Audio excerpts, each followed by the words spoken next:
Spanish മണ്ണിലെ ചോര ചീന്തുന്ന El Clasico പോരാട്ടങ്ങളിൽ Lionel Messi എന്ന അമാനുഷികനായ പോരാളിയെ തടഞ്ഞു നിർത്താൻ കൈമെയ് മറന്ന് പോരാടിയ ഒരു ബ്രസീലിയൻ താരമുണ്ടായിരുന്നു, കാസമിറോ. റയൽ മാഡ്രിഡിന്റെ വെള്ളക്കുപ്പായത്തിൽ ക്രിസ്ത്യാനോ റൊണാൾഡോയ്ക്ക് തോൾ ചേർന്ന് നിന്ന് മെസ്സിയുടെ സ്വപ്നങ്ങൾക്ക് തടയിടാൻ ജീവൻ കൊടുത്തു കളിച്ചു അയാൾ.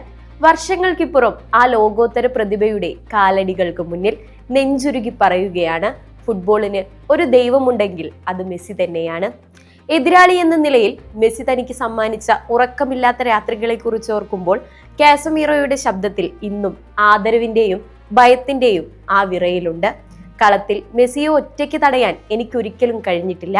അതിനെനിക്ക് എന്റെ സഹതാരങ്ങളുടെ കൂട്ട് വേണമായിരുന്നു. അത്രമേൽ ഭയപ്പെടുത്തുന്ന, അത്രമേൽ അത്ഭുതപ്പെടുത്തുന്ന ഒന്നായിരുന്നു മെസ്സി എന്ന പ്രതിഭാസം. കാലം കാത്തുവെച്ച വിചിത്രമായ വിധി പോലെ 39-ാം വയസ്സിലും ഫുട്ബോൾ ലോകത്തെ വിസ്മയിപ്പിക്കുന്ന മെസ്സിക്കൊപ്പം അമേരിക്കൻ മണ്ണിൽ ഇന്റർ മയാമിയുടെ പിങ്ക് കുപ്പായം അണിയുമ്പോൾ കാസമിറോ പറയുന്നത് താൻ കണ്ട ഏറ്റവും വലിയ സ്വപ്നത്തിന്റെ സാക്ഷാത്കാരത്തെ കുറിച്ചാണ്. പഴയ എൽ ക്ലാസിക്കോയിലെ വൈരങ്ങൾക്കെല്ലാം അപ്പുറം ഈ യുഗത്തിലെ ഏറ്റവും വലിയ ഇതിഹാസത്തിന് മുന്നിൽ സ്വന്തം ശിരസ് നമിക്കുകയാണ് ഈ ബ്രസീലിയൻ താരം. ലോകത്തിലെ ഏറ്റവും മികച്ചവന്റെ കൂടെ കളിക്കുക എന്നത് എന്റെ വലിയൊരു സ്വപ്നമായിരുന്നു.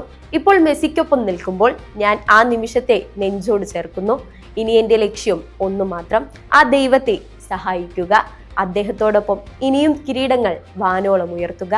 കഴിഞ്ഞ മാസം കൈവിട്ടുപോയ ആ ലോകകപ്പ് ഫൈനലും 9-ാം ബാലൻഡിയോർ നഷ്ടമായേക്കാമെന്ന സങ്കടവുമൊന്നും ആ ഇതിഹാസത്തിന്റെ തിളക്കം അല്പം പോലും കുറയ്ക്കുന്നില്ല. സുവാരസും ഡീപോളിനുമൊപ്പം കാസ്മിറോ കൂടി എത്തുമ്പോൾ മൈതാനത്ത് മെസ്സിക്ക് ചുറ്റും അവർ തീർക്കുന്നത് വെറുമൊരു ക്ലബ് ടീമല്ല, സൗഹൃദത്തിന്റെയും ആദരവിന്റെയും അതിരുകളില്ലാത്ത സ്നേഹത്തിന്റെയും ഒരു കൂറ്റൻ പ്രതിരോധ കോട്ടയാണ്. അതെ, ഒരു കാലത്ത് മെസ്സിയെ തടയാൻ പോരാടിയവൻ ഇന്ന് മെസ്സിക്ക് കൂട്ടായി മാറുമ്പോൾ ഇതാണ് ഫുട്ബോളിലെ ഏറ്റവും മനോഹരമായ കാവ്യനീതി.